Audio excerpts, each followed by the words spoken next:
Halo sahabat kasih fakta, pernah kepikiran nggak sih kalau satu tembakan di Timur Tengah bisa bikin dunia ikut gemetar? Kamu pasti nggak nyangka kalau mantan Presiden Amerika, Donald Trump, sampai bilang Perang Dunia Ketiga bisa dimulai dari Israel lawan Iran. Iya, seserius itu.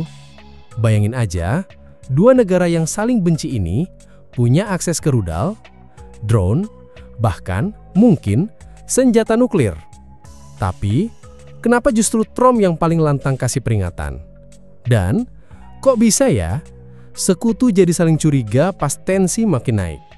Tapi sebelum lanjut, jangan lupa klik like dan subscribe, supaya kamu nggak ketinggalan fakta-fakta menarik lainnya. Langit malam di atas Natanz, Iran, berubah menjadi kobaran merah menyala ketika rudal-rudal presisi tinggi menghantam fasilitas nuklir bawah tanah yang selama ini dijaga ketat. Serangan itu tidak dilakukan diam-diam.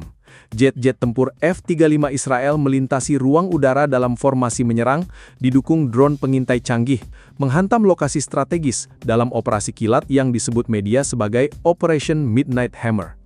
Gambar satelit dari hari berikutnya menunjukkan kawah besar menganga di permukaan tanah. Dunia mendadak hening, tapi di balik keheningan itu, gejolak besar tengah disiapkan. Kabar mengenai serangan ke Fordow dan Isfahan langsung menyebar seperti api di padang kering. Media internasional menyebut serangan ini sebagai salah satu yang paling berani yang dilakukan Israel sejak dekade terakhir. Namun bukan hanya Israel yang bergerak. Dalam beberapa jam, muncul pernyataan mengejutkan dari mantan Presiden Amerika Serikat, Donald Trump yang kini kembali mencalonkan diri. Dengan nada lantang dan mata menyipit tajam di siaran langsung, Trump menyebut, "Ini langkah berani dan sangat berhasil, tapi jika Iran melawan maka kami akan turun tangan lebih jauh." Sementara dunia masih mencernanya, informasi lain yang lebih mengejutkan terkuak. Dalam rapat tertutup militer yang bocor ke media, disebutkan bahwa Amerika Serikat telah mempersiapkan bom B-2 Bunker Buster seberat 30.000 pon, senjata pemecah bunker bawah tanah, untuk siap digunakan terhadap Iran jika ketegangan meningkat. Operasi itu sudah diberi nama, dan itu bukan isapan jempol. Tanggal 22 Juni 2025, pesawat B-2 Stealth lepas landas dari pangkalan rahasia menuju sasaran yang bahkan belum diumumkan secara resmi.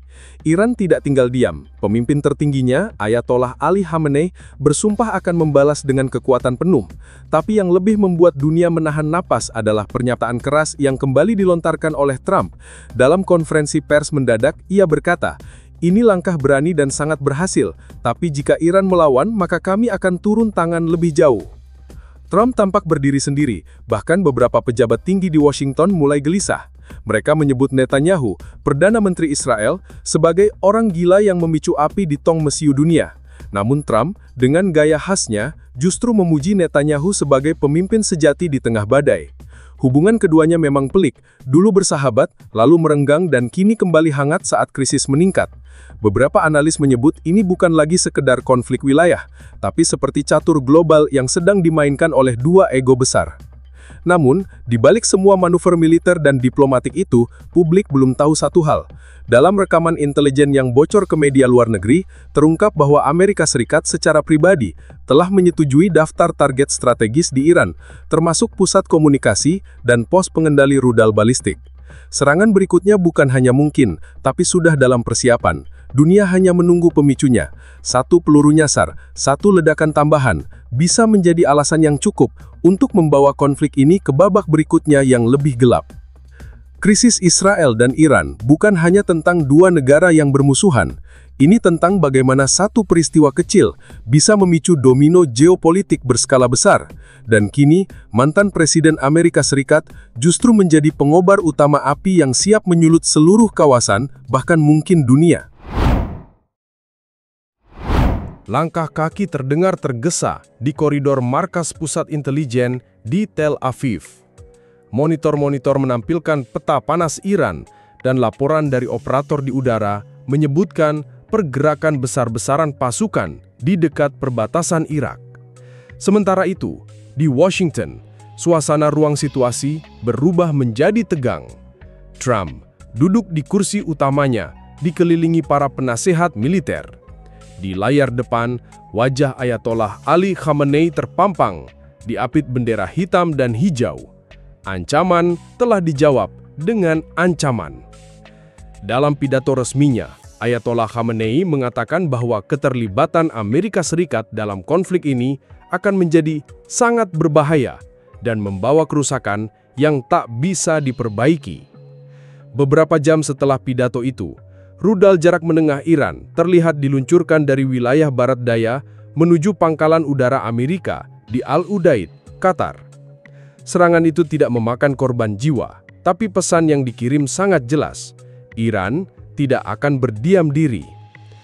Trump pun kembali muncul di hadapan publik, kali ini dengan nada lebih dingin, namun tetap penuh tekanan.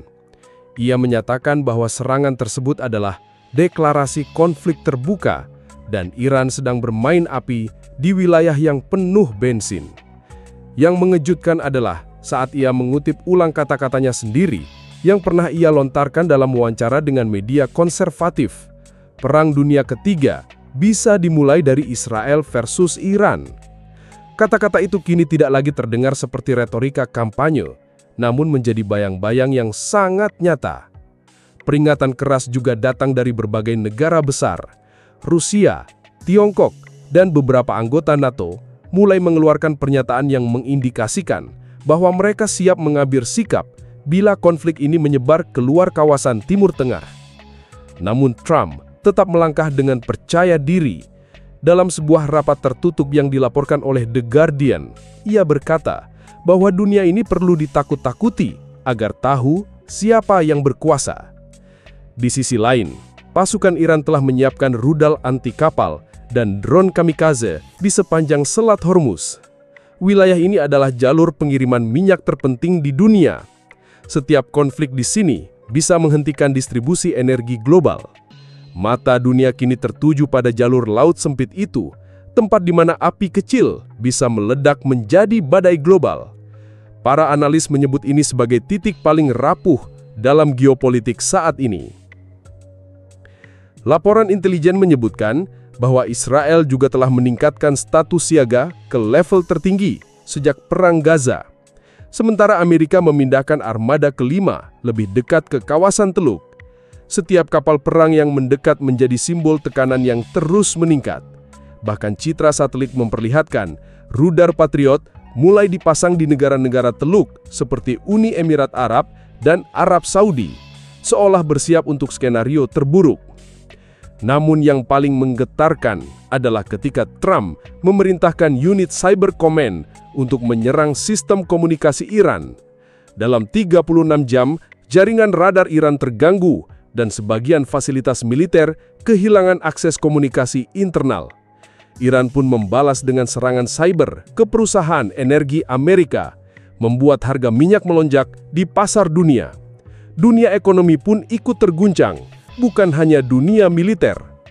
Langkah demi langkah diambil, saling ancam berubah menjadi saling tindak berubah menjadi serangan terbuka. Kini tidak ada lagi ruang untuk diplomasi basa-basi. Dunia berada di titik tipis antara tekanan dan kehancuran. Dini hari di Yerusalem, Perdana Menteri Israel Benjamin Netanyahu berdiri di atas balkon kecil kantornya. Tangannya menggenggam laporan militer, dan di bawahnya, kendaraan lapis baja melintasi jalan-jalan kota. Serangan yang dilancarkan ke Iran telah menyulut pujian dari sebagian rakyatnya, tapi juga memicu kemarahan dari banyak pemimpin dunia. Di sisi lain dunia, Trump, yang semula mendukung penuh aksi Israel, mulai menunjukkan tanda-tanda keretakan hubungan dengan sekutu amannya. Dalam laporan eksklusif yang dibocorkan ke media Amerika, beberapa pejabat tinggi Washington menyebut Netanyahu sebagai pemicu tak terkendali dan orang gila bersenjata. Mereka kesal karena Israel bertindak tanpa koordinasi penuh dengan Amerika, terutama saat melakukan serangan tambahan ke Suriah dan Gaza. Satu perwira intelijen bahkan mengatakan, Netanyahu ini seperti bom waktu yang tidak bisa diatur jamnya. Namun yang mengejutkan adalah ketika Trump justru kembali membela Netanyahu secara terbuka. Dalam wawancara eksklusif dengan stasiun konservatif, ia menyebut Netanyahu sebagai teman sejati yang tahu cara menghadapi musuh bersama. Pernyataan ini terjadi hanya 2 hari setelah Trump secara pribadi membatalkan operasi rahasia IA yang ditujukan untuk membunuh Ayatollah Khamenei. Keputusan itu membuat marah para jenderal, tapi Trump berkata tegas, "Aku menyelamatkan nyawa musuh, karena timing bukan sekarang." Meski begitu, hubungan mereka tetap rapuh. Di balik layar, Trump meminta Netanyahu untuk menahan diri dan tidak meluncurkan serangan darat ke wilayah Irak bagian timur, tempat milisi pro-Iran bermarkas. Tapi Netanyahu menolak. Ia berkata dalam konferensi pers bahwa tidak ada negara yang bisa memerintah Israel dalam mempertahankan dirinya. Kalimat itu terdengar jelas sebagai sindiran ke arah Washington. Sementara itu, jaringan intelijen Barat menemukan bahwa Iran telah memindahkan sejumlah besar bahan nuklir ke lokasi tersembunyi di pegunungan Zagros. Ini memperkuat dugaan bahwa negara tersebut benar-benar sedang mempercepat program nuklirnya, sesuatu yang selama ini dikhawatirkan Israel. Dunia pun mulai menyadari bahwa kata-kata Trump tentang Perang Dunia Ketiga bukan lagi sebatas retorika, melainkan potensi nyata yang sedang mengintai. Situasi yang awalnya hanya dianggap sebagai konflik regional, kini berubah menjadi arus bawah yang menarik masuk kekuatan-kekuatan besar dunia. Trump dan Netanyahu berada dalam satu garis peperangan, tapi di dua sisi kepemimpinan yang berbeda. Keduanya memegang obor yang sama, namun siap membakar jalur yang berbeda. Begitulah rangkaian ketegangan yang terus meningkat antara Israel, Iran, dan Amerika Serikat, di mana peringatan Perang Dunia Ketiga bukan lagi sekadar bayangan, tapi ancaman yang terasa semakin nyata. Di balik layar politik dan manuver militer, dunia menyaksikan bagaimana keputusan satu pemimpin bisa mengubah nasib jutaan orang. Dan saat krisis berubah menjadi sejarah, hanya waktu yang akan membuktikan seberapa besar dampaknya bagi masa depan umat manusia. Untuk kamu yang haus akan informasi tajam, mendalam, dan membangkitkan rasa penasaran seperti ini, jangan lupa subscribe channel ini dan aktifkan lonceng notifikasi agar kamu tidak ketinggalan fakta menarik lainnya. Karena di balik setiap berita, selalu ada kisah yang lebih besar menanti untuk diungkap.